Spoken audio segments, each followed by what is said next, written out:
When you're fed up with fighting food and your body, join us here. I'm Allie Shapiro, creator of the Truce with Food program and your host for Insatiable, where we explore the hidden aspects of fighting our food, our weight, and our bodies, and dive deep into nutrition science and true whole health. Fair warning, this is not your parents' health care. This is a big rebel yell to those who crave meaning, hunger for truth, and whose lust for life is truly insatiable. Believe me, freedom awaits. Welcome, everybody, to season 5 of Insatiable. This season, our theme is eating triggers, namely triggers for the on-off eating cycle. And we're really going to focus on clarity of what's really happening, because clarity is a process and a tool. And why is clarity so important? Well, you get to the root cause of issues rather than spending time on what not the problem really is.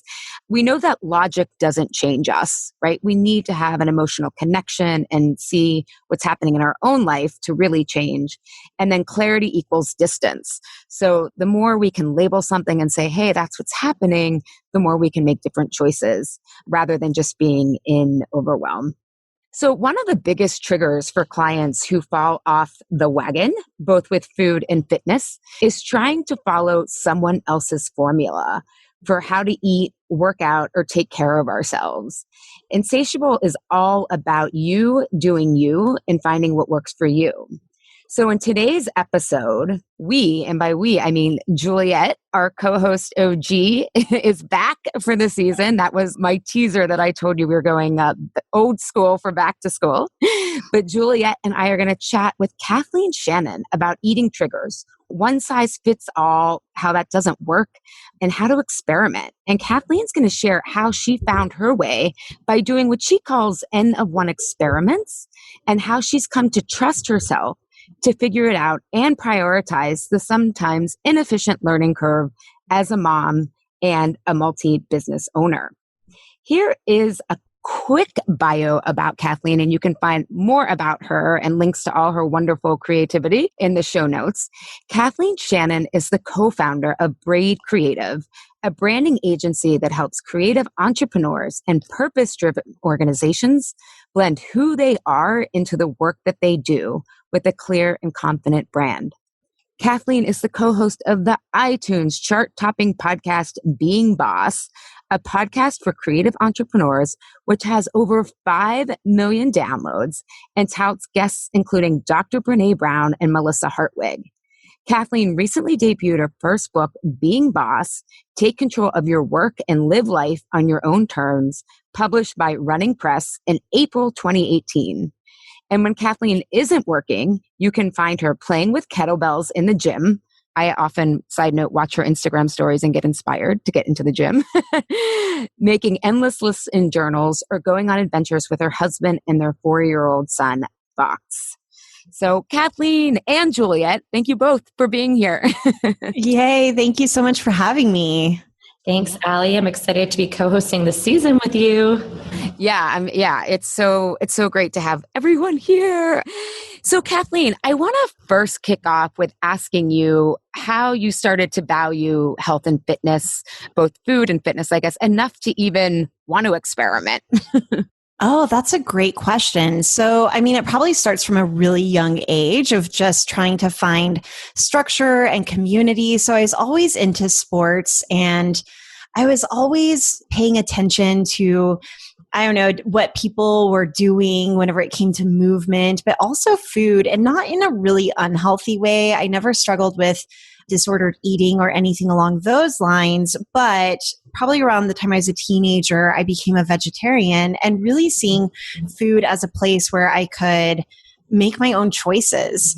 And so I became a vegetarian whenever I was a teenager and did that for a long time. And since then, it's been quite a journey. And I think that part of it is that I'm super artsy and I'm a creative entrepreneur. I do branding for a living and podcasting and writing.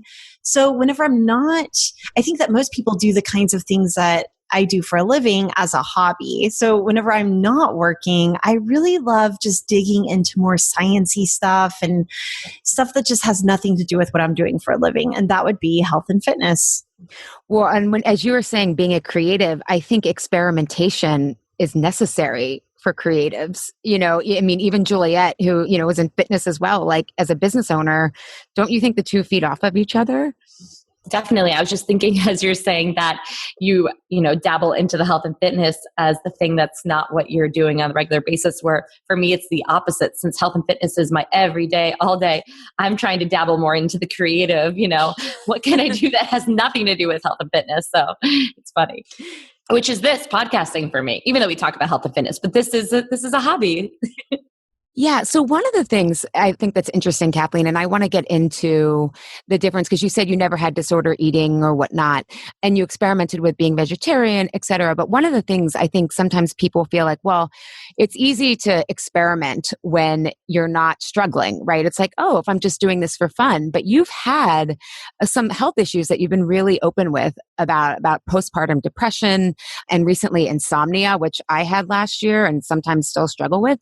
And so I'm curious what different approaches you take versus when it's, hey, should I be vegetarian or should I try this workout versus when you're really struggling? That is such a good question. Whenever I'm in a moment of crisis, I tend to buckle down, and it's really my only option. So the last Whole30 I did was actually, my goal in it was to really work on my mindset and to work on my mental health more than physical health.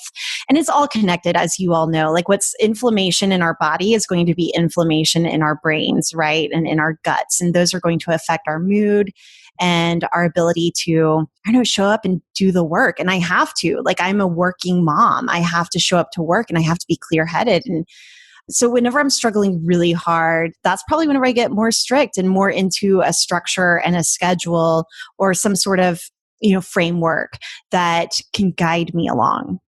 Oh, so that's interesting. So it's like there's a time, and then I don't know about you, but like I found that when I am kind of experimenting, even if I'm in a structure, there's certain things that I learn that then I can take with me from the structure. That's exactly right. And this is where the process comes in, right? The creative process of seeing what works and what doesn't. But I do think that, there's a few things that I take into consideration whenever I'm approaching a new regimen or a new program. And first, it's that clarity. I have to get clear on what my goals are and where my struggles are. So if my goals are aesthetic, my programming is going to be very different than if my goals are maybe strength or flexibility or general, reduced inflammation, right? And then I have to look at where my struggles are. And so, speaking of triggers, if my struggles are meeting social expectations, like my trigger might not even be following someone else's rules. For me, that's actually pretty easy. I'm pretty disciplined in that way by nature. It's meeting social expectations of, here, have this glass of wine, or doesn't this bread look so good? Or even if I start watching too much of like Chef's Table, I'm like, what's wrong with a little bit of gluten? And for the most part, I do take that approach whenever I'm in that experimentation good place. But whenever I'm in a bad place, I want to find someone I trust, and I want to be compliant so that I can see if the experiment is actually working. Because if you go off the program, if you throw too many variables in there, you're not going to really know where the problem is. Yeah. Well, I'm curious though, how, if like you mentioned Whole30, for example, and like sometimes my clients will be like, well, I feel so much better. I'm sleeping better, all of this kind of stuff. But it's not necessarily that they have to be so strict with Whole30 the entire time. It might have been that they're eating more vegetables, they've cut down on sugar, they're eating more healthy fats, right? So how do you determine like what to keep with you and what to leave behind so you're not recreating the structure, I guess, that someone else gave you? Yeah, that's a great question. And I think that's where the reintroduction phase comes in. So for me, I'm definitely a Whole30. I love it. I love it so much. Just eating good, real food, a lot of veggies, protein, healthy fats. I never feel restricted in that. In fact, I probably eat more tuna steaks and really good food during Whole30 than any other time. And so For me, it is reintroducing, and it's hard to do because after that 30 days, you're like, oh my gosh, I want pizza and wine, right? But you have to really just take it one step at a time and reintroduce those typically problematic foods to see which one is actually giving you a problem. And I think that this is where the dogma can really start to come in. And I see it happening with vegans or people who are keto or people who are paleo, where they get so dogmatic and so by the rules that they want to turn a Whole30 into a Whole365. And that's just not what it is. And like everyone starts, giving each other the side eye if you're eating some cottage cheese. But if that's not problematic for me, then it's not problematic for me. So that's where I just give myself a lot of permission to be who I am and to know my body well enough and to just own it. And so I think that that can be really tricky though, whenever you have a lot of people throwing at you how you should be eating. And then there are practically cults built around food, which is just hilarious to me. I know, especially, I don't know about you, Juliet, but I'm curious about, you said you went vegetarian and now you do really well on the Whole30. So how did you start to realize vegetarianism was no longer working for you? Because I think some of us are, and especially people listening to this podcast, sometimes are so disconnected from their body, they can't even tell those subtle differences, or we don't know what clues because we're too busy, like you said, judging. Am I being good? Am I being bad? Am I avoiding the side eye? Am I socially fitting in?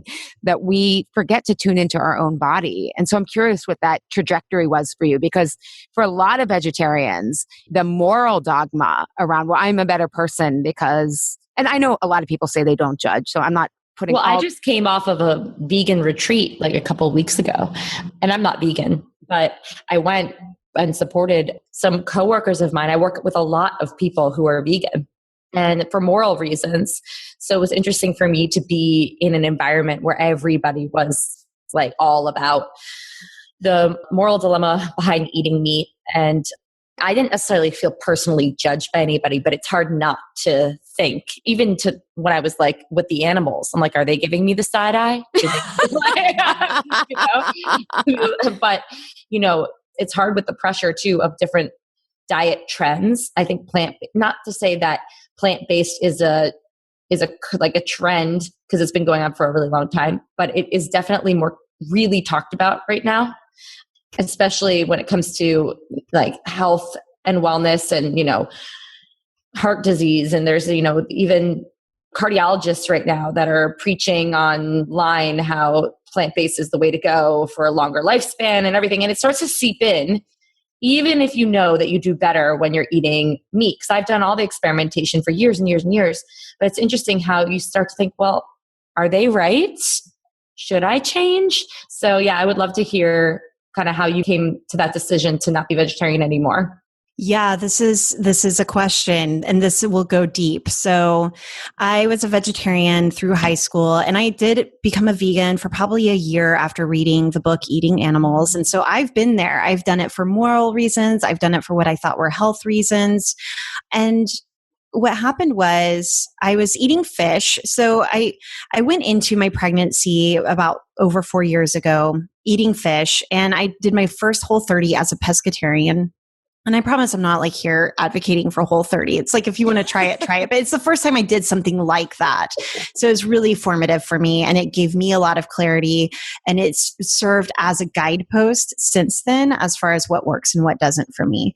So I did my first Whole30 as a pescatarian, and probably I just started eating fish here and there. I don't know when that really happened, but probably somewhere in my late 20s. And then I became pregnant. I had the baby. And whenever he was around a year old, he had, for his first year of life, woken up every night 8 to 12 times a night to nurse. And then he would go to daycare all day and I would work. So I was not sleeping for more than 45 minutes to an hour at a time for a year. Wow. And yeah. I'm tired just hearing that. Yeah. And so I've talked about this before on my podcast, and I think that people were offended whenever I said I wanted to die, because I'm typically a pretty humorous person, and I probably said it in a way that sounded flippant, but the truth is I wanted to die. And so I decided that I would let my son spend the night at my mom's house whenever he was around a little over a year old. And I was so depressed. I remember my mom ordered some barbecue, and I was like, well, maybe this will be my last meal. And Fox will spend the night. I know it's really dark and it's kind of funny now in hindsight, but I was like, maybe this will be my last meal. I might as well eat some. It's almost like the same reason why I became a vegetarian, because I was like, it was kind of like a way to stick it to the man and have control. It was almost the rebellion against that at this point. And I was so depressed and so sad and so tired. So I thought maybe this will be it. And I might as well have some Billy Sims barbecue. So probably not the best way to jump back into eating meat, but I had some Billy Sims barbecue and I just haven't turned back since. And of course, I'm eating a lot more ethical meat now, and I still apply a lot of the things I learned as a vegetarian to my trajectory now. And there are times where, like, I don't know, speaking of being at a vegan retreat, like if Beyonce is going vegan before Coachella, you better believe I'm going to go vegan alongside with her. And I think that's where just the experimentation comes in. And there have been times where I think that just that idea, well, let me go back to the eating meat thing, because I think here's what really happened is that night I ate some barbecue. My son spent the night at my mom's house. I got a little bit more sleep. And I woke up the next morning a new person. I just didn't feel so sad anymore. And I had a little bit more hope. And physically, I felt a little more powered. And so I felt a little bit more fueled. And so I thought, okay, what if I could start eating meat again as a way to fuel my body whenever I'm so incredibly depleted, not only from growing a human and giving birth and how that, depletes your resources, but also from not sleeping. And so that's ultimately where the decision came in. And yes, like I care about the animals, but I care about myself more. That's the truth. Oh God, you just said so many things. First of all, I have a hypothesis that part of why so many people are struggling with postpartum depression is because of low fat and not enough protein. Like, you talk to fertility experts and they're like, if you want to get pregnant, start eating meat and lots of fats. Like, that's their recommendations. And to your point, if you're growing a human, it's taking all the resources that you have in reserve, right? Which you probably wouldn't notice if you're not pregnant because you're not dipping into them. But then when you go through this monumental, like, growing a human being, it's like, okay, all hands on deck, right? And so I don't know. I mean, I have no double blind studies, but this is just kind of a natural connection that I'm making. And I think we don't give family support in our country. We're not a country of family values. But you also talked about you care about yourself and animals. And I think when you were saying going deep, I think one of the deepest challenges over meat versus not eating meat is that it's a spiritual acceptance that life takes death, right? It's death takes life, life takes death. And that's really hard to, like, embrace. But ultimately, that's how life continues on. Yeah. And there are a lot of there is a lot of problems in the meat industry. And yes. Factory farming. Like, I think that we can all agree that these are terrible practices. And so I do try and stay really conscious of where my meat is coming from and buying 100% grass-fed, grass-finished, and, eating meat that's going to do good things for my body. If I'm going to eat it, it better be doing good things for my body, and making sure that it never goes in the trash can. That if there's one thing I'm clearing, I don't believe in making someone clean their plate. But if there's meat left over, I'm going to try and eat all of it. I love that. That's being very mindful and respectful of the animal, right? Yeah, and even like saying a little prayer of thanks, no matter what your, beliefs are, it's just saying a little like, hey, thank you for this food. And I started that with meat, but then realizing that there's also farmers farming my vegetables and that these vegetables have life too. And to what end? So now I just say a little moment of thanks before I eat anything. I love that, because I saw this on Instagram and it really got me thinking about people using the term clean eating, right? And it's like, well, what about the people who are underpaid bringing you your matcha tea or, whatever it is? And I'm like, oh, that's so interesting. Like, there's these judgments, but our definitions are really incomplete. And what we're calling clean eating, are we talking about the food and that's coming from our dietary dogma, or are we talking about the whole picture of how it came to be? So there's a lot of moral issues and moral debates, I think, in nutrition. So yeah. Yeah, and I'm finding it's less about right now the animals as it is about the environment and what the factory farming is doing to the environment. And that's where people are sort of like becoming more vegetarian. And it's not even about like feeling sorry for the animals. And now there still are some people feeling that way, but I think it's more environmental for a lot of people who are jumping on that bandwagon right now. Yeah. And of course, the extremes get promoted. But I mean, when I was in grad school, I went to Sweden and we studied the natural step, which is this holistic sustainability framework that they've basically been using with their citizens since the 80s.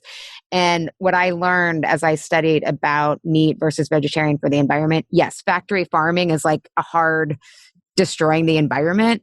But if you're farming like responsibly, actually meat and all that kind of stuff really gives back to the soil in a lot of ways. So it's a lot more nuanced. But for most people, if they don't know where their meat's coming from, it's great to start to switch over. Yeah. And if you're really concerned about the environment and, the condition of workers, maybe stop eating anything that's farmed outside of your local CSA, right? I mean, this is where I say, like, to what end? Like, or if you're really concerned about factory farming, stop eating corn, soy, and wheat, right? Yeah. Yeah. I mean, I know. Yeah. Well, I think people kind of latch on to what's meaningful to them, right? And then kind of carry that as, we're like, no one's talking to anyone in America anymore. We're just like shouting at each other.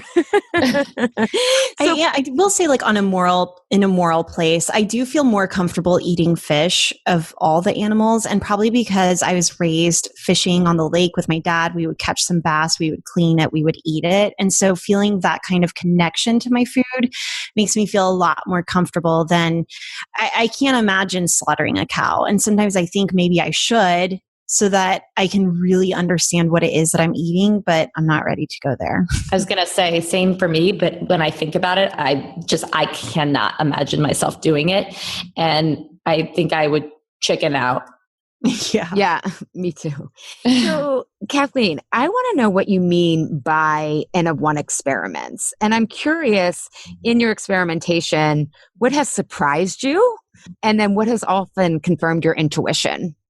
Okay, so N of 1 experimentation is that ultimately I get to decide, I get to experiment on my body and see what works and what doesn't work. And so this might be following certain programs and other people's rules, like a Whole30, but even in the gym, doing programming and seeing what's working and what's not working.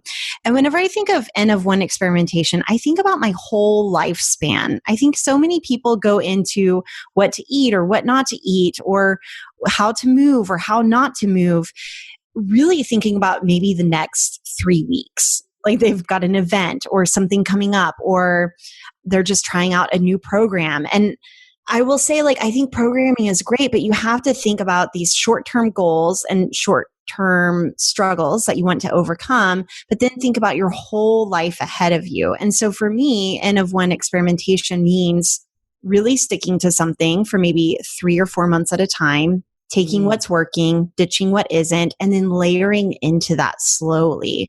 So I think that one thing I see happening a lot with my friends who want to dive into a new routine is they want to change everything at once rather than tweaking one small thing at a time to see if it works or doesn't work for them, and then layering into it and really understanding that you could be experimenting with this over the next 20 years. As you said that, I'm like, she is a creativity master. Like looking at the long run, because that takes a lot of self-trust though, right? Like, okay, because part of the allure of following someone else's plan is like, oh, I don't have to keep the uncertainty open. Like they told me this works, even though it's probably what works for them, right? But it's trusting that ultimately, I think the body is a creative process, but it's really trusting that, which is hard. And that's a good point too, that your body is always evolving. And so things are going to shift for you. For example, 5 years ago, I was fine drinking a glass of wine, not a problem. Now I've noticed that it's problematic for me. And so as much as I don't want it to be, as much as I love the idea of warming up to a glass of red wine in the evening and sitting in my little nook with a book and drinking that glass of wine, it just doesn't feel good in my body. So I'm often surprised by certain things like that. I think a lot of people are completely disconnected from their bodies. And so it's hard to even notice, because those things can sometimes be very subtle. But when you really tap into being more aware of the sensations that are happening, then you can pick those things out and go, oh, that red wine didn't make me feel that great. But for most people, they're so in their head, they're not even feeling those sensations. Well, and that kind of makes me think, as Kathleen was speaking, like, I wonder if the same framework that she uses as a creator is ultimately what she's been doing with her body. Just it's different domain. Pretty much. I often look at my body as a creative experiment. And even I practiced bodybuilding for a while because I wanted to see what I could do aesthetically. And then I was like, wow, that's going to mess me up mentally. That's a whole other story, but I was really fascinated by bodybuilders. And now I hope I don't offend anyone listening to this, but I think it's very problematic. And it's basically a glorified eating disorder. But then it was like, okay, what I really want to build is strength, right? And so how does that change how I'm working out? And what elements of bodybuilding can I continue to layer into this strength aspect to really make it work for me? Yeah, I think that whenever it comes to mastering the aesthetic of your body and trying to mold your body like Play-Doh, it can be really problematic because your body is this always evolving organism, right? And you can't really control exactly how, your left quadricep is going to look. And that's the thing with bodybuilding or figure competing or anything where you're actually trying to like have your body look, quote unquote, perfect. I mean, I agree with you 100% about it being a glorified eating disorder because I too dabbled in that. And I say dabbled because the mental aspect when it came to what you have to do to diet and the amount of exercise that it takes and how it takes over your life is so unhealthy and, it's so imbalanced. Well, I was just going to say, I wanted to come back to Juliet, what you were saying about being disconnected from your body, because that was something that I experienced where I would always go to yoga and people would say, listen to your body. And I had no idea what that meant. And I've always been pretty good about being in my body. And I think that this starts as a kid. And I try and do this with my kid where I was talking about my body a lot, like with the things that my body was doing and enjoying my body and pushing the limits with my body. And so that's gone into my adulthood. But there was a time where if I was going to listen to my body would be telling me to eat a cupcake and a glass of wine and some Cheetos and Oreos, right? And so for me, that's whenever I knew I needed a hard reset to really be able to tune into my body. And that started with my first Whole30, but then it's evolved over time. So talking about layering in different tools, I've also layered in a mindfulness habit where I'm doing a body scan and feeling how often are we thinking about our big toe, for example? And so one of my favorite exercises for this is called Yoga Nidra. Are you all familiar with this? I am, yes. So It's this mindful like meditation. So you're not in any poses. And whenever you say yoga, a lot of people think about, being in the different asanas or poses, but this is a lying down meditation where someone basically guides you through every single part of your body, starting with your lips and then your right eye and then your left eye. And it alternates back and forth between right and left, which I think probably does something for your brain waves to slow them down. But you can really start to feel the different parts of your body. And then you can take note of, okay, what's numb or what's holding tension or what feels good or what doesn't feel so good. And I think that awareness alone will start to get you into your body in that way. But then also other things like movement and breath and trying different things in the gym or trying rock climbing, all of these different modalities have helped me really get into my body to the point now where I can eat something. That's a little more tricky. Or for example, I can take supplements and not really feel it. And other people will be like, oh, that's amazing. Whenever I take that Alpha Brain, I'm like, I don't know that I felt anything. So there's some places where I'm still not super sensitive, or maybe my body's just super resilient. I don't know. One of the things I kind of want to circle back when you were talking about this 3 to 4 month time frame, right? And so there's this really, what I'm hearing, and I think it's because you haven't had a history of disordered eating, is there's this like playfulness. I don't know if you would call it playfulness, but it's like, I'm going to experiment and I ultimately have to kind of be unattached to the outcome, right? Because not unattached, but mindfully unattached. Like I know that I can switch gears, right? And you talked about kind of more social pressure or kind of that's your edge, right? In terms of like, if we take health to an emotional level and we talk about the emotional reasons we eat or drink or make choices out of alignment with our health. how do you start to kind of scaffold up these experiments when it's your edge that something might feel a little bit more, the outcome might have a little bit more weight? What do you mean?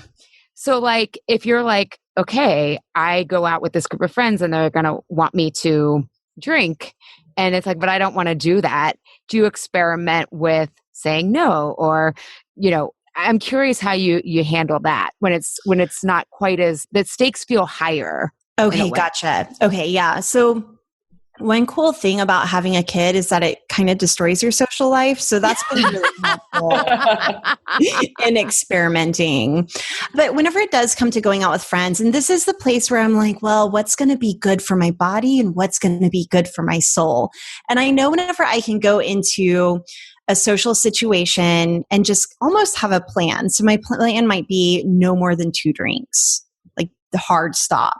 Or for example, recently, and I'm not on any sort of programming or other than I have a workout program right now, but I'm not on any sort of particular diet, quote unquote, right now. So for example, I was recently giving a branding talk at a Whole30 Coaches Summit. And the night before my talk was the big meet and greet, the keynote speech from Melissa Hartwig. And I decided that I wasn't going to have any wine at all or anything to drink, even though there was a cash bar. And typically I would, but I didn't because I decided I'm going to try not drinking before I give a talk, the night before I give a talk, and see how that feels in my body and see how that goes.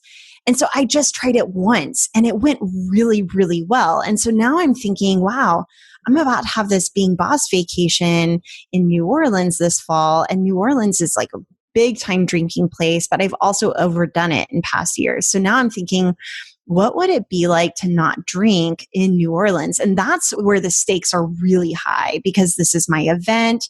Drinking a little bit might make me feel a little more social or a little less anxious, but trusting myself that I can do it without alcohol, it gives me so much confidence. And it's almost like this challenge that I want to tackle. But for me, it started with starting small and then gearing my way up a little bit bigger. Another thing is just, my friends are usually on board. So if I told a friend that I was going out with, like, hey, I'm not drinking right now, I trust that my friends would be like, cool, do you want me to make you, grapefruit spritzer that's not alcoholic? And so I think that part of it is just being an adult and getting to choose your friends and surrounding yourself with supportive people. Yeah, I keep hearing this theme. And you had said in another interview, like, I trust my life. And I was like, oh, I love that because I trust my life in a lot of ways, but I have some huge blind spots around that. And as you're talking, I'm like, what you have such this like playful, creative, and I'm using playful because I think of creativity as ultimately like, let's try this, right? That to me is playful. But you have this beautiful like feedback loop of like, I'm going to trust myself to try this. I'm giving myself 3 to 4 months. I love that example of the alcohol, right? Like, that was my edge and that was a little exhilarating. And then you experiment. And it often is like, and we'll talk in a little bit about the inefficiency of experimenting. But in this example, it's like, oh my God, I pushed my edge and it really worked out. So now I want to experiment even more. It's really interesting that you're able to have this playfulness and experimentation and yet have discipline. They almost seem like they don't go together, to be like relaxed and playful and then also to be so disciplined to do something for 3 or 4 months. Yeah, that's a great the anomaly. That's a great point because I do feel like I'm incredibly disciplined and incredibly playful. But here's the deal. Like I'm thinking about my sister, for example, who's really great at not caring about like what she's eating or if she's working out or not. And so she's never playing with food or alcohol much because there's not that border, like there's not that boundary. And I've created all these boundaries for myself that I'm able to just go hog wild within them. So I think that in a lot of ways, discipline creates and boundaries create more area to play in.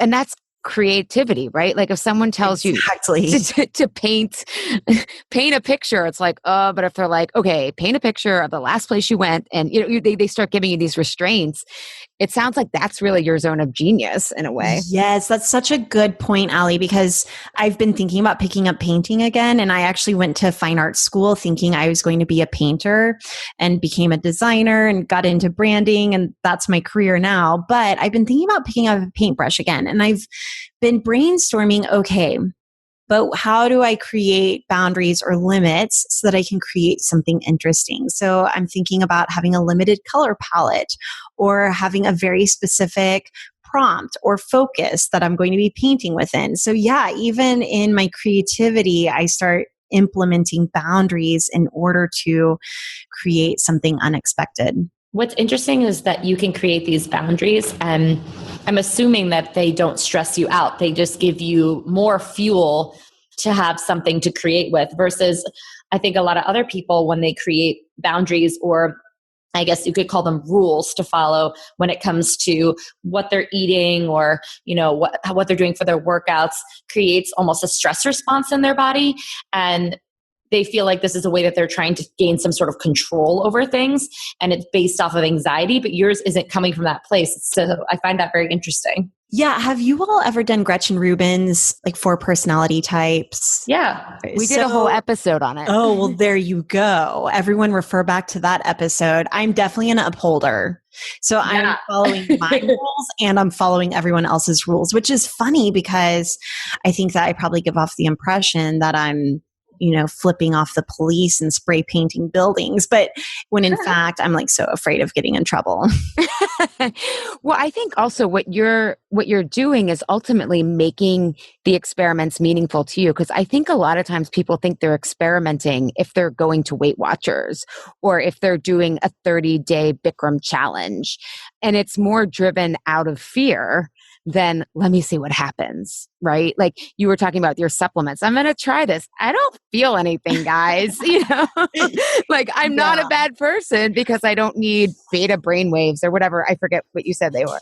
Right. So going back to that fear thing, whenever it comes to doing a challenge, I love challenges, and I love whenever they have a time frame around them because you can see the beginning, middle, and end. So I'm not opposed to those, but if you're doing a challenge as a way to punish yourself, I think that's problematic. And I love doing challenges as a way to love myself because I want to push the boundaries of what I can do mentally and physically out of a place of, love or even just curiosity versus fear or punishment. I love that. All right. So we are going to take a brief break here. And then when we come back, I want to hear about how you manage the inefficiencies often of that learning curve in those first couple of months and what your experiment with CBD oil, how that went. So we'll be back in a second. Okay. So Kathleen, when we are doing creativity is inherently inefficient in the beginning, right? There's a huge learning curve. So I think a lot of times people hearing this are going to be like, well, that's great, but I just don't have the time. I just want someone to tell me what to eat. I just want someone to tell me how to move.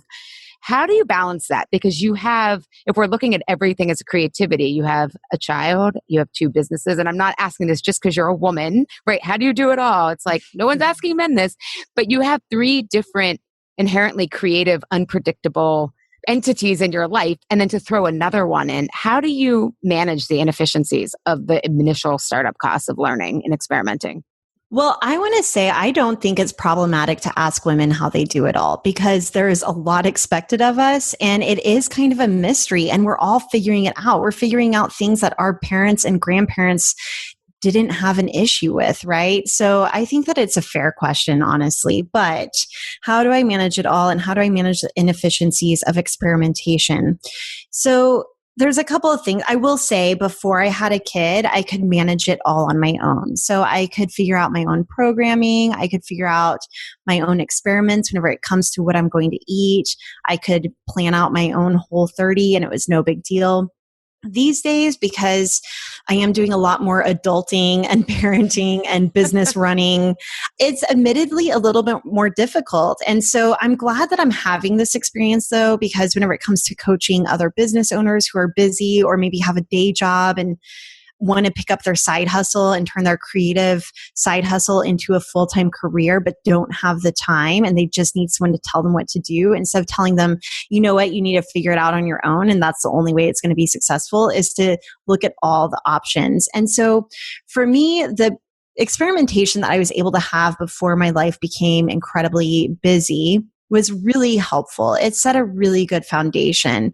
But at this point in my life, I really need some guidance. I just need someone to tell me what to do. And so, for example, the other day, I was walking around in my gym and I became a little aimless. And I'm really into the idea right now of intuitive workouts, just like you might do intuitive eating, and really feeling what my body needs and doing that. But I kept finding myself feeling a little aimless in the gym. And so I called up my coach and trainer. And so I also just moved from Oklahoma City to Detroit about 6 months ago. And so I was leaving a lot of my support behind, and I'm just doing a lot more of figuring stuff out on my own lately. So I called my coach and trainer, Luke Tyree, and he has a gym called Green Strength in Oklahoma City. I called him up and I said, hey, could you just write some programming for me for 6 weeks? And he was like, yeah, girl, what are your goals? And so I was like, I don't have any goals right now. Like, you know that I have this long-term vision, but I will tell you, my body is feeling like I need to do some kettlebell work. So I'd love some kettlebell complexes, and I would love some lighter weight, but maybe more reps. Like, that's all the information I gave him. Oh, and I broke my pinky toe. I was like, I also broke my pinky toe. So anything that won't involve my pinky toe. So he wrote up 6 weeks of programming for me, and I was able to just follow it. And that felt so nice to know someone that I trust and that gets my goals and gets my struggles, and was able to write something specifically for me. I was just going to say, what I heard though was first you tuned into yourself, right? Like, I feel like, again, you gave those creative constraints. I feel like kettlebells, I broke my toe, and I don't really have any specific goals. What can you do for me? So I just think it's interesting. And for people listening, I think so many times people say, oh, what did Women's Health tell me to do because it's the fall, right? Right. Right. And you know what? That's actually a good point, though. I do like to tune into the seasons of, summer, winter, fall, and I will change the way I eat accordingly, and eating seasonally and moving seasonally. I think that there's that's huge. And I think being able to tune into that first maybe will help you tune into your body. And that's something that I did in my mid-20s. I started trying to eat a little bit more seasonally, and that really helped me understand my body a little bit more. So I think that all of these things are a little bit valid, but if Self Magazine is telling you that you need to have a 6-pack for your bikini in 3 weeks, like, it might just not happen. So, and then also, why do you care? And this is where I get into a lot of the mindset stuff. Like, how will I behave when I have a 6-pack? What would I do? I would do cartwheels on the beach. So guess what? I don't have a 6-pack, but I'm going to do a cartwheel on the beach. I love that. Yeah, right. And then another thing that I really like doing is visualizing who it is that I want to be and what I want to do. So yeah, like, I'm not above wanting a 6-pack, you all. Like, I'm not above feeling bad about myself sometimes, but really then tapping into that. Okay, but what is it that I think I will feel once I obtain that? And how can I start behaving that way now? Almost as a way to attract that 6-pack. Because if I start behaving like someone who has a 6-pack, guess what? I'm probably going to get a 6-pack. But this isn't just to make it about the 6-pack. Well, I think we have better chances of reaching our goals if we I'm just hearing, I feel like the lesson of today's episode is everybody become creative. Like, well, I think everybody become creative and flexible, with your standards and your goals, and let yourself play and experiment with different things. And there's the rigidity of, following somebody else's program. Great, try it. But if it doesn't feel right, it's okay to try something else. And I also love programming like the Whole30. And I'm about to try one called Ketotarian by Dr. Will Cole. I recently heard a podcast and met him in person.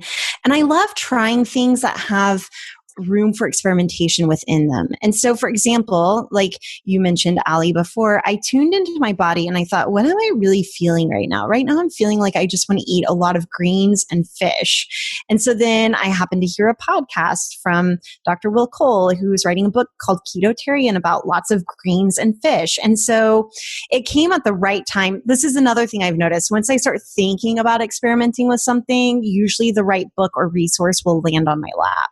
And so I'm going to try it. And again, it's because I kind of don't have time right now to think about what it is that I'm going to eat. And so if I can just kind of have a program or a guide or a framework that I can get playful within, awesome. Let me do that for 8 weeks, see how it feels in my body. 8 weeks is just not a long time. And for me, that's also coming back into that long game, is that it's not a long time to try something for a couple of months. And it's been a while since I've done something really disciplined. It's probably been years, like a couple of years. So this is another thing that I do, is I work in cycles of coming back to these places of getting a little more strict and then opening back up and not bringing any sort of guilt or baggage into the opening back up part.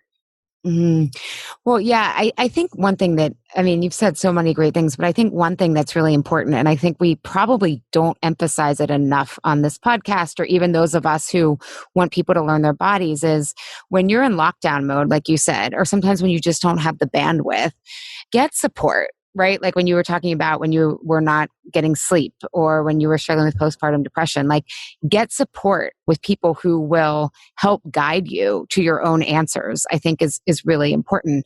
And then the stuff that you're really succeeding with, or you have some momentum with, like get playful and creative so that you can build that muscle of the long view and having fun back in your body again. Because we make the body such this like widget that like has to contort. So I think that's really important. I'm also curious if you use the programs or the more disciplined diets or exercise regimens that you go on, even if they're for like, 8 weeks or, 12 weeks, do you use it as a way to sort of master your mind and be so disciplined in that it's like training yourself to have resilience and be able to push through something that is challenging? Do you find that Yes. that? 100%. Juliet, you're so insightful to notice that, because yes, 100%.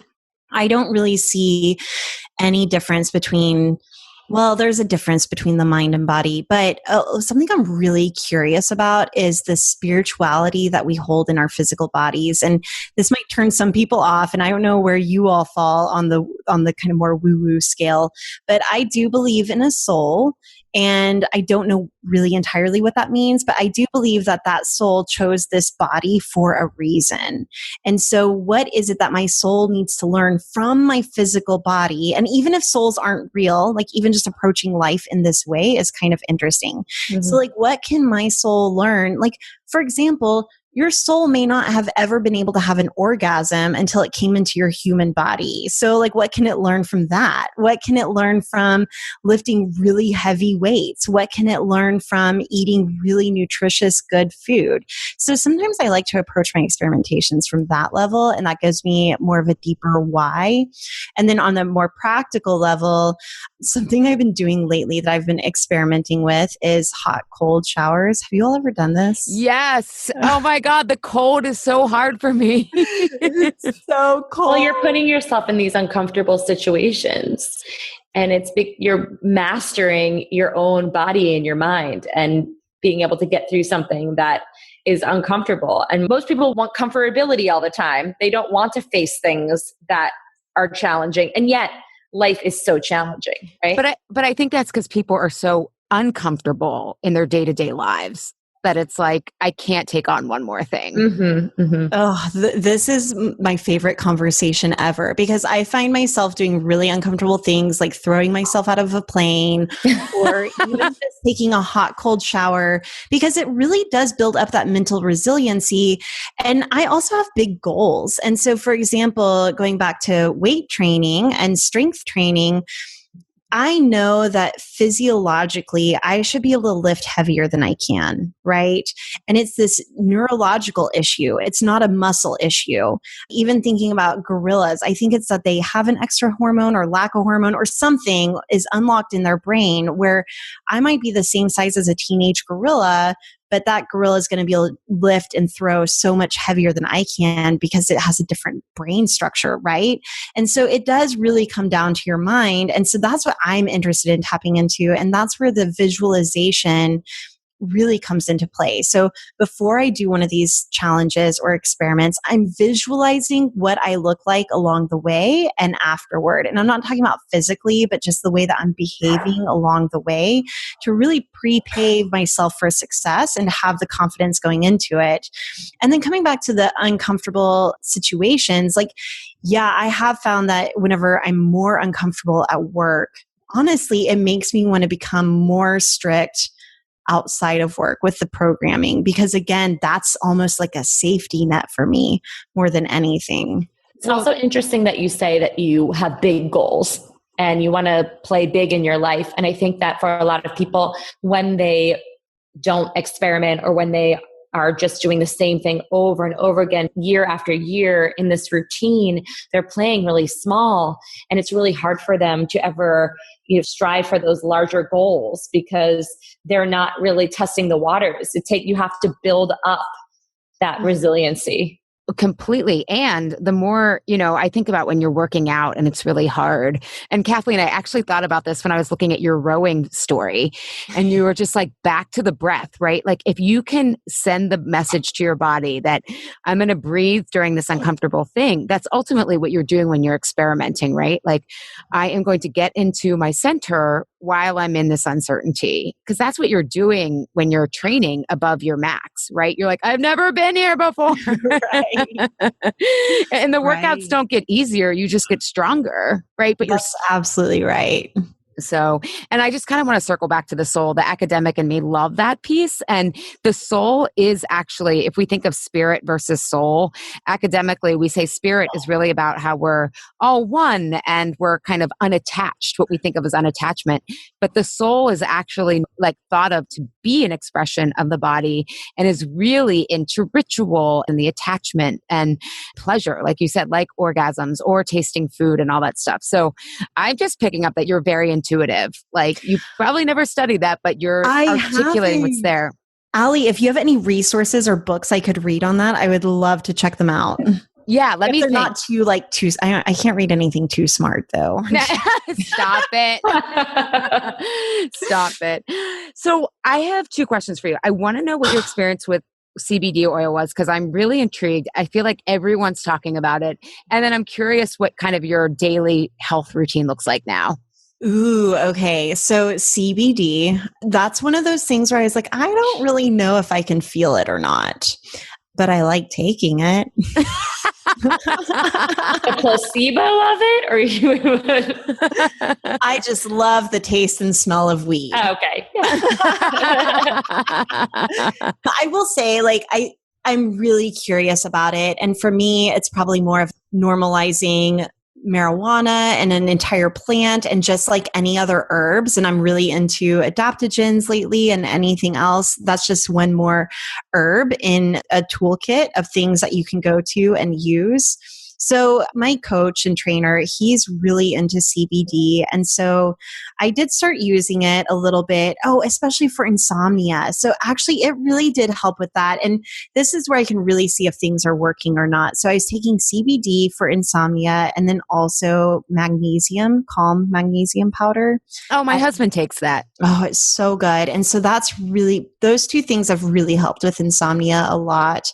I also know people will take CBD and their cramps will go away. So I'm about to get a new order in the mail. I've been having really painful ovulations, even more painful than my periods. And so my periods aren't actually even painful at all, but ovulating, I feel like I'm going into labor. So I've been thinking about taking it during that and seeing what it does for me there. I'm also really curious about CBD topically. So a friend of mine recently had a little bit of a spill and she scraped her hand really, really bad. And she happened to have some CBD. And I was like, hey, put some CBD oil on that and see how it goes. Or my trainer got bit by a brown recluse, and those are pretty gnarly bug bites, spider bites. And he put CBD on it. And the next day it like sucked everything out of the bite. So I don't know. I think it can be used for some really interesting things. And obviously there's not a lot of evidence-based research on it right now. So I'm a little more cautious about it, but intuitively I will say that I'm into it and it makes me feel like I'm doing cool, interesting things for my body. I wouldn't say good things for my body, but I mean, so I like it. the medical historian me just has to insert this so people understand why there's stigma behind marijuana. So we've talked about this on the podcast before, but basically John Rockefeller and Carnegie Mellon, or Andrew Carnegie, in the turn of the century, they wanted to standardize medical education so that they could make money from a pharmaceutical base because they were in petrochemicals. And John Rockefeller had actually just lost this gigantic lawsuit and he needed to like recoup his fortune. And at the time, tons of people were using hemp. They were using natural remedies. They were using nutrition.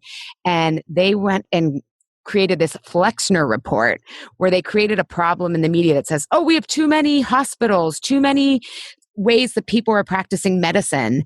And then they went and shut all of the natural and vitamins and hemp and all this stuff was really popular at the time, right? There was no stigma and that was their competition.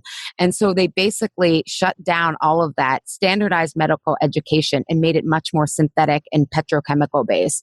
So just so you know, that's why hemp has a stigma because Rockefeller owned the media at the time, right? So just for everyone to realize, like weed, and yes, there's some issues when you're smoking it or whatever, but as a whole, it's an amazing plant. It's plant medicine, as Kathleen would say. I'm so glad that you said that because I still feel a little bit of shame around it, and I don't talk about it a whole lot. But yeah, I'm a fan.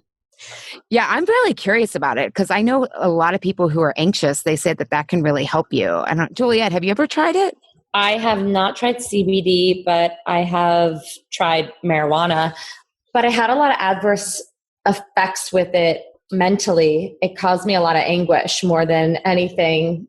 Because as I'm talking, my husband is pulling out the CBD oil. And can we define what CBD oil is? Because when I went to this, he's a big fan, guys. He's a big fan. I went to this CBD oil bar here, and the woman was like very clear that people understand. I think that the TCH that's active in marijuana when you're smoking it isn't actually in CBD oil, correct? There's no THC. It's just the I can't even say it right. I think it's cannabinoid. I think that's right. Cannabinoid. Mm-hmm. Which basically, there's a lot of different side effects as far as relaxing you, helping with anxiety, pain management. I've heard is the biggest one that people find it's helpful with, is helping to decrease your pain and inflammation. But I haven't experimented with it. I've been meaning to, but I've had such a negative experience with marijuana, and I was able to use it. And then it took a turn for me where I think just emotionally what I was going through, it wasn't helpful and it made me feel really anxious and horrible. And so it's been really hard for me to have any positive, I don't associate positive things with it.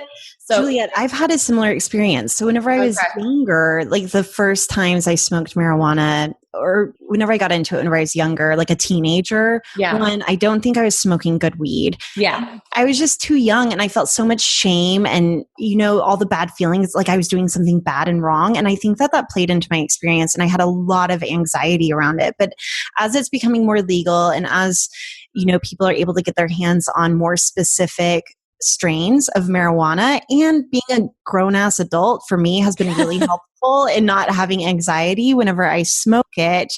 And I have experienced positive things. I have gotten a little bit maybe too high where I'm like, whoa, am I about to have an anxiety attack like I did whenever I was younger? But I've been able to not. And one thing that really helped is wearing a heart rate monitor. I used to feel like my heart was pumping out of my chest. And then recently I wore a heart rate monitor and I had that feeling.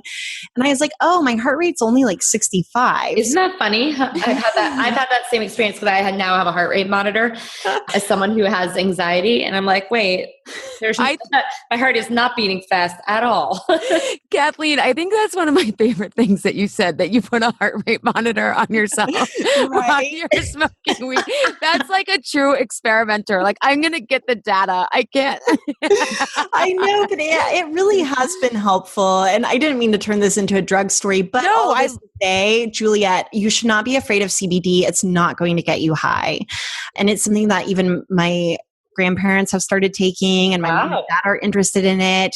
And so I think that it's something worth trying. And in fact, I have heard that the more CBD you take, if you also smoke marijuana, it does something to your, neuroconnectors or whatever, where it makes it harder to get high. smoking marijuana. Yeah, but I think this conversation is really important because sometimes when we think about experimenting, right, we're kind of even following what we should experiment with and what shouldn't, But a lot of this stuff is culturally conditioned for us. I mean, I would say that us believing fat was bad sent everybody down a rabbit hole, right? It's like you got to understand who's benefiting from these health recommendations.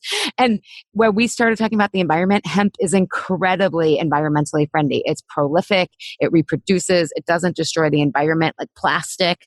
I mean, and I've never even experimented with CBD oil. I mean, I've smoked marijuana in college and high school. My friends were into drugs. And so my friends weren't into drugs. I know. I also wanted to say real quick about CBD though. One of my biggest concerns is looking at how it's processed. So just like I'm concerned about how all of my food is processed and vitamins and all of those things, that's my bigger problem is not evidence-based research on it because again, intuitively, I feel pretty good about it. And even with everything that you said, Allie, about the history of the problems with marijuana make me want to do it even more. But you're bringing down the patriarchy. Bring it down. I did a lot of research into, this is a total side tangent. Feel free to cut it out if you want, but I did a lot of research around circumcision and it was kind of the same thing whenever it comes to that. Like the guy who made cereal, Kellogg, he is the one that really encouraged hospitals to do circumcision and all because of his own moral issues with masturbation. So I did not circumcise my kid is what I'll say. Yeah, I will tell you, so many health norms are just completely ridiculous. Like they're just random. They're random. That's a great way of putting it. I shouldn't say ridiculous because some people, it's a very ritual, it's a holy thing. But there's, and the funny thing is you get called a quack often, right? Like Kathleen, probably people are like, oh my God, you're not circumcising. It's like, hey, and it decreases the pleasure for the man. Oh my gosh. Or people are like, well, my husband is circumcised, so we're going to circumcise the kid. And I'm like, well, did you ask your husband's mom why they circumcised the kid? And this is the thing too. If more women were making the decision, nobody would be cutting their kids' genitals. Yes. Anyway, but back to just back to what are you eating for breakfast, lunch, and dinner? Sorry, guys. Well, I love this. I agree though with Kathleen about, you have to look at where stuff is coming from because CBD is becoming like a huge industry now. And you want to make sure you're getting good quality. Yeah. Yes, that's what we were You're about to see it sold. I'm sure we're about to see it sold if it's not happening already. I mean, maybe in California, like CVS. Oh yeah, or on Amazon or MLM channels are starting to pick it up, and I'm not a fan. But yeah, you have to look at your sources, and I would say even go to the source and say, hey, how are you processing this? Because I think that matters. If you're getting cold processed olive oil, then you need to make sure that your CBD oil is also good and that it's being formulated well so that it's being formulated with good oils that will help you absorb it versus, other inefficient methods. Yeah. Yeah. No, how if anything comes to be, right? Even our own choices really matters. So what is your health routine now and what's your edge? What are you experimenting with? Okay. So right now I'm experimenting with mushrooms. We've been talking a lot about drugs, so not those kinds of mushrooms. I was like, wow. I was going to say that's very cutting edge of you because there are a lot of people right now experimenting with psychedelics. Michael Collins' book just came I'm out. So curious about microdosing. Let's talk about what I'm eating. So in the morning, I'll wake up and I'll have a couple of cups of coffee, and I use nut pods, which is like a non-dairy creamer. Oh, okay. Yeah. I thought you meant your coffee was nut pod. I was like, I've never heard of that. No. It's like a non-dairy creamer. And so I put that in there and then I blend it with either reishi, chaga, or lion's mane, or cordyceps. And I have felt a little bit of boost from cordyceps, almost like a little bit like a pre-workout. And so I'll have my coffee, and this is caffeine in the morning, 1 to wake up, and then 2 almost as a pre-workout. And then I typically from there do a little bit of journaling. So I have a 5-minute journaling habit where I'm listing what I'm grateful for, what will make my day feel successful, and then a few affirming mantras. Then I will go to the gym. And usually it's lifting weights or doing some movement like yoga mostly those two things. I don't do a whole lot of cardio, though, Allie, you've seen me doing my rowing sprints. Whenever I am doing cardio, I'm usually sprinting. Then after that, I'm real into the sauna lately. So my gym has a sauna and I sit in there for 15 minutes. And that's whenever I usually try to get into my body and think about all the things that my workout did for me. So I do some visualization there. Then I come home and I do my hot, cold showers.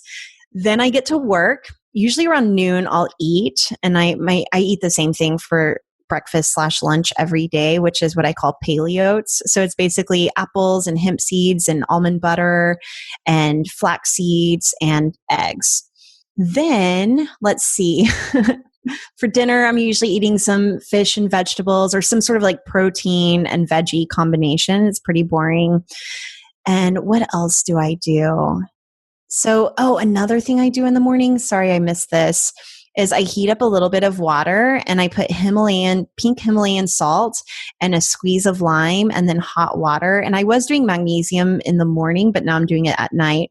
And I stir it all together.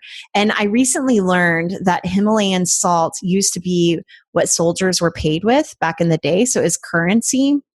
And so I kind of say this mantra in my Cardi B voice where I'm like, I'm rich, I'm rich, I'm rich. So that goes through my mind. And then I drink the water. So it's kind of like another moment to be mindful. Okay, so then back to the evening. In the evening, I have this concoction that I love drinking in the winter where it's a blend of almond milk and lucuma powder and a little bit of cacao and maybe some more mushrooms. And it's just this almost like frothy, earthy latte. I drink it with dandelion root tea also steeped in there. And then that's about it. Magnesium and fish oil and some B vitamins, some D vitamins. And then I call it a night. That frothy drink at night, and just for people listening, lucuma it's a natural sweetener that doesn't get quite the airtime that coconut sugar or honey or maple syrup does, but it's really good and it's low glycemic. And those things in the morning, are those adaptogens that you're taking?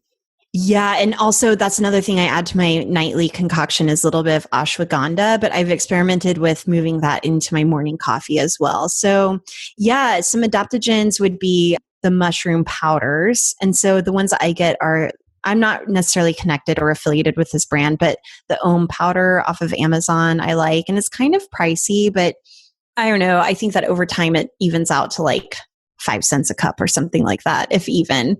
And then ashwagandha is another one. I also like maca, but I'm kind of more careful with that one because it can be stimulating. So yeah. Cool. Yeah, I'm surprised that you can drink the cacao at night too, because that can be stimulating as well. I know. And I've thought with as many issues as I have with insomnia, I should probably lay off the dark chocolate at night and the cacao at night. And I know that's an issue for me, but it's very ritualistic for me to have it at night. Although I experimented with doing it in the midday, and it works really well for me in the midday to have like a good second wind of getting like a lot of work done. See, this is where I'm not as in tune with my body because like I would never connect that having cacao is also keeping me awake at night. And this is where probably even more stricter experimentation would be helpful to really not do it for 30 days. So I can track for 30 days what's happening not having chocolate at night. This is where that like strictness comes in because you can really see what's happening. For sure. Yeah. And I would also say, are you eating breakfast in the morning? No. So I'm not necessarily like intermittent fasting, but I work out best on an empty stomach at this point. And then I'm usually eating between like 10:30 to I would say 7 p.m. Okay. Is my window. Yeah, because I was going to say if you're having ovulation challenges as it's painful, sometimes intermittent fasting can be contributing to that. Oh, I wonder if it is. You know what? So then should I just eat breakfast while I'm ovulating? Should I try that? I mean, I would try it more like consistently just overall. Like in the 30-day cycle. Yeah, in the 30-day cycle. And in fact, I can send you the episode afterwards, but we did an episode with Nicole Jardem, who we talked about even how to alternate your nutrition based on where you are in your cycle, because you need, when your hormones change, like the week before your period, you need more healthy fats. The week during, you need more minerals, and then you're less insulin sensitive. What I consider it's like the spring, summer of your season after your period, you can do more carbohydrates and everything then. So you can even like cycle your nutrition based on your period if you're having some issues. It's worth looking at. I'll send you the That episode. sounds like so much fun. See, this is where like the experimentation is cool, because now I can start to layer that in and it's not overwhelming because it's just one more thing I can layer in. Yeah, no. And I love that you talked about layering, because it is, what you talked about, it's like one step at a time. I'm going to try not to drink before this keynote. And now it's like, wow, that was a boost. Let's try the next one, right? Kathleen, thank you so much for being here. Do you have any parting words that you want to say? My parting words are, I wish that we were all best friends and could just hang out and talk, nerd out on all of this stuff all the time. I've had so much fun chatting with you all. Thanks for having me. Wonderful. And and I just need to thank you. Like, you're really inspiring me to be more playful. Like, I just kind of like, I loved your like, I'm rich with the Himalayas. I love that. Like, and I think you've just really, play is not my strength. And I feel like you just embody that without even having to think about it. So thank you. This insatiable episode is sponsored by my life-changing program, Why Am I Eating This Now? And that's not an exaggeration. Session after session, clients tell me this program changed their life. Or in the case of Shelley, she said she wishes she could bottle this feeling up and give it to everyone. If you're tired of the on-off cycle, want food to stop being worth it in the moment, but not afterwards, and you want to stop self-sabotaging with food, this program is for you. You will learn a clear and exact process with tools for getting to the root cause of why your emotions overpower you and you eat. You'll also learn with and from a dynamic community that likes to connect over the type of conversations we have on Insatiable. We simplify food, not give you more rules to rebel against. As one Why Am I Eating This Now client says, there is no white knuckling with this process. Early bird registration begins on September 10th. Early birds will receive a discount, early access to the classroom, and a freebie you won't want to miss. So be sure to visit alishapiro.com/Food Freedom 2018 to be notified when registration opens for this year's live session. Thank you, Health Rebels, for tuning in today. Have a reaction, question, or want the transcript from today's episode? Find me at alishapiro.com. I'd love if you leave a review on Apple Podcast and tell your friends and family about Insatiable. It helps us grow our community and share a new way of approaching health in our bodies. Thanks for engaging in a different kind of conversation. And remember, always, your body truths are unique, profound, real, and liberating.